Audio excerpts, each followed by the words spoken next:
Thank you for watching MMA Oddsbreaker. I'm Frank Trigg. That is Mr. Wonderful Phil Davis. And no, he's not wearing pink shorts today. He's actually wearing a blue shirt. If you guys could actually see what happens before we actually start these interviews, you'd laugh. Phil was completely naked, had to get dressed, but he had his camera on early, which I don't understand why you always do that to me, Phil. It's not very pleasant. Well, you got to keep you on your toes, man. Got to keep you on your toes. You definitely keep me on my toes, that's for sure. How's training going for Lyoto? It's going good, man. Going good. I got some good training in. Lots of good training partners. Had guys cycling through on me. Yushin Okami came down to train for a while. Oh. Awesome southpaw, really big guy. He's one of the bigger guys in 185. Yeah. Outside of like your freakish Chael Sonnen types. Right. How was Yushin as a practice partner? Oh, he's good, man. He's good. He's so strong. Most guys at that weight you can kind of manhandle. At least me, I feel like I can manhandle him. But he's pretty freaking strong, man. He's as strong as any 205er. Are you surprised that his level of success hasn't been a lot more? Because I've heard that about him before. A lot of guys, when they work out with him, are like, well, I'm surprised he's had a level of success, but they feel like he could be a lot higher. Definitely. You know, I don't know. Some of the fights that he loses, I'm like, dang, I don't know how you lost that one. You know? But, you know, that's just kind of the way the game goes sometimes. You know, if you get the chance to rematch some guys, you probably do it right. So. Well, you got Lyoto Machida coming up here down there in Brazil. You're going to his home territory. Mm-hmm. You know, this is a big fight for you. You beat this guy. You're top contender now. You know. Oh yeah. Has the added pressure that the media's been saying how big this fight is, have you actually felt that added pressure during practice? Nah, not at all. You know, because you know I'll tell you what it comes down to is that's sort of the truth, but it's sort of not the truth. Actually, even if I beat him, I may not be the #1 contender. So, I mean, you could add that pressure on if you want to, but the truth is, if it don't look good, we're not fighting for the title. Right. There's always three views. They have the ranking view. Yeah. Now that you're in the ranking, that's where you should be. You have the fan view, where the fans believe where you should be. And then you have the UFC's view. And the UFC where they decide that you want to be. And ultimately, at the end of the day, it's up to the UFC and where they want to put you. So you're right. You could knock them out in the first round. They could decide that you're the 5th contender. And that's how it works. Well, see, that's why you have those 3 different views. Because if you knock him out in the first round, then the fans will probably say he threw the fight or he's washed up. Yeah. Right. We have to give him a real test. You know, you wouldn't believe how many people call me or text me, tell me they thought the Anderson fight was fake. I was like, fake? You don't fake get knocked out, dude. Nobody does that. If you're gonna fake a fight, throw a fight, wouldn't you have thrown it when he had the knee bar on at the very end of the first round? The easiest way not to get hurt, as opposed to faking getting knocked out, where you could legit damage could happen. It's just people are so people don't understand the fight game. I'll tell you what's crazy about fighting is that people think they understand fighting, but they don't. Yeah. It looks like you understand what's going on, but you don't. There's so much games getting played. You know, I had interviewed Ben Askren earlier today, and he's got a new online DVD set coming out, MMA for Wrestling. And when I explain people, because I like him as a fighter, it's just very hard to have. It's not something you bring your parents to for the first time ever watching a fight. Oh, you want them to see a Ben Askren fight because they can't see what's going on. But it's a very technical thing that's going on down there, and I'm paying attention to a lot of it, trying to figure out what he's doing. And even myself, who's been in the sport 16 years, commentated on the sport for the last 10 years, I still have no clue half the time what some of you guys are doing in there. Like, I still have no idea. And I'm trying to explain this to people that think they know what the hell they're talking about in the stands. Right. And literally listening to them going, you really are dumb. Like, you really are stupid because what you're saying didn't even happen just then. Like, none of that what you just talked about is even remotely going on at all. And then for them to come up and go, oh, that fight was fixed, and Anderson Silva threw it, and who the hell is going to throw $6 million away? Who's going to throw away a title? Who's going to throw away pay-per-view numbers and do it in a fashion where he gets knocked out and potentially gets hurt for real, not a fake, oh, knee bar, get off me. It's fans are idiots. Honestly, I feel like I could see how that conversation went with Chris Weidman and Anderson Silva. It went something like this. Hey, all right, here's what I want you to do.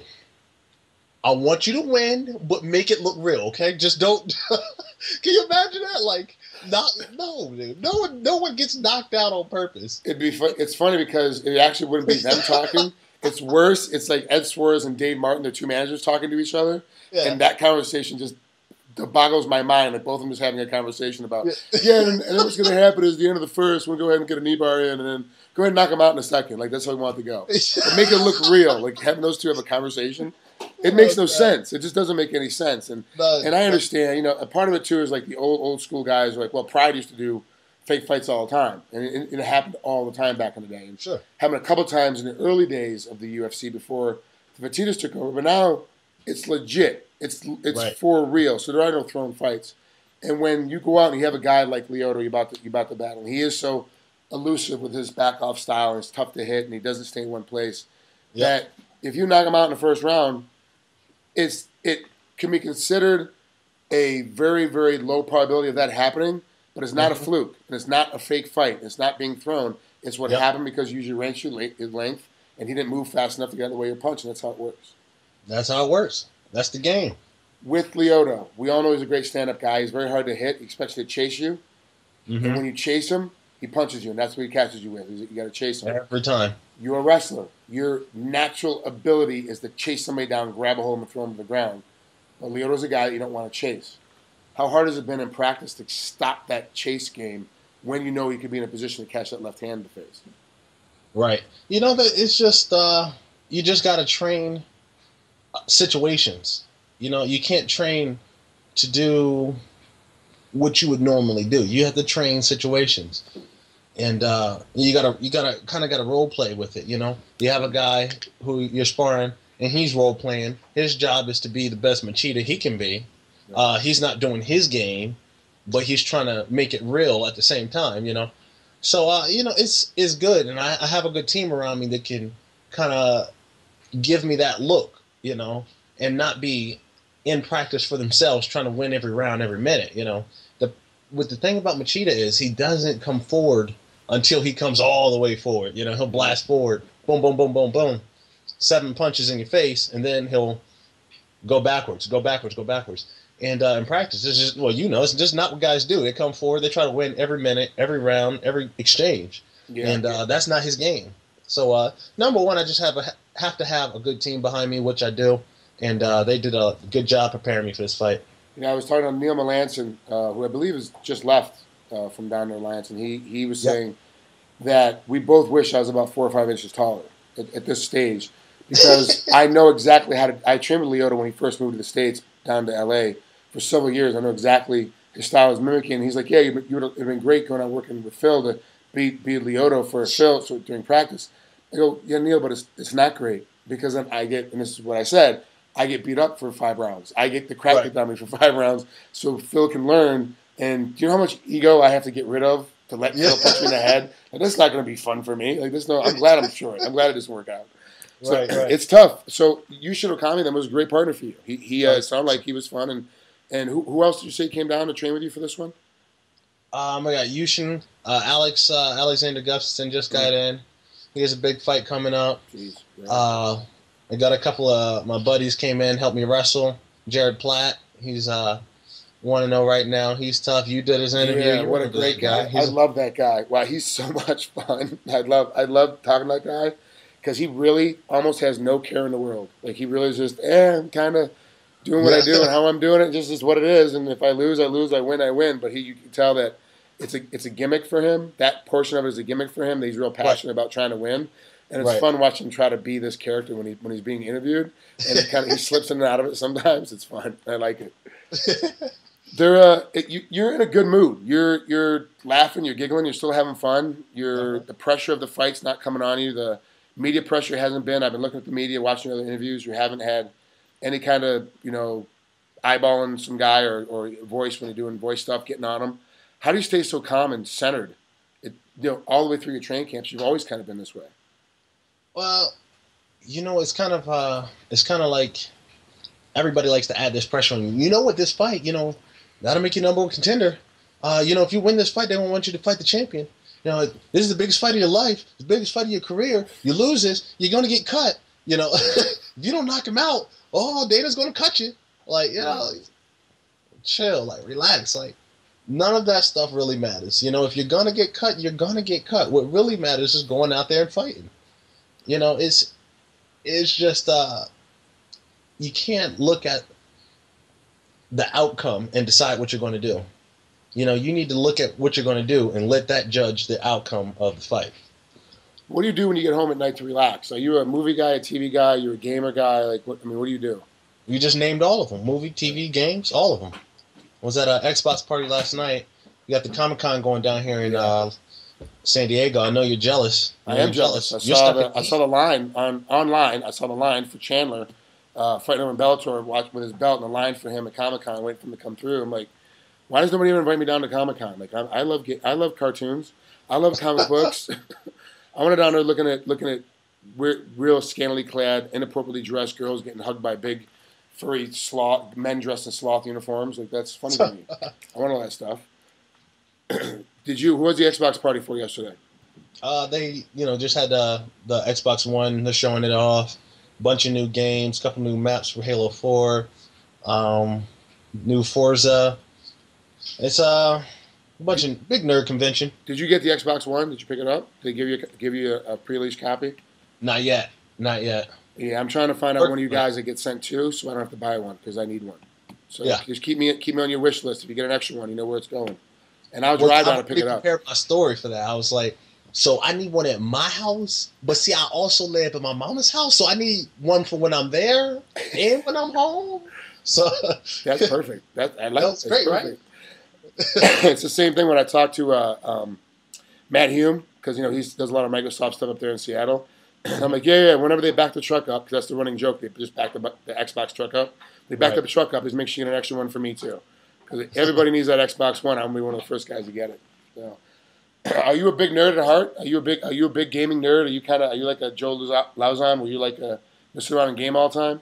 Well, he's a different kind of nerd, Yeah. He's within our subculture of nerds. There's different kinds of nerds. We were making fun of some nerds last night. We were playing, Xbox, and there's this new game where you're actually designing a game. The concept is just, it would take me too long to even explain to you. But as I'm going on, we're like, it's not like we program. We're not with those kind of nerds.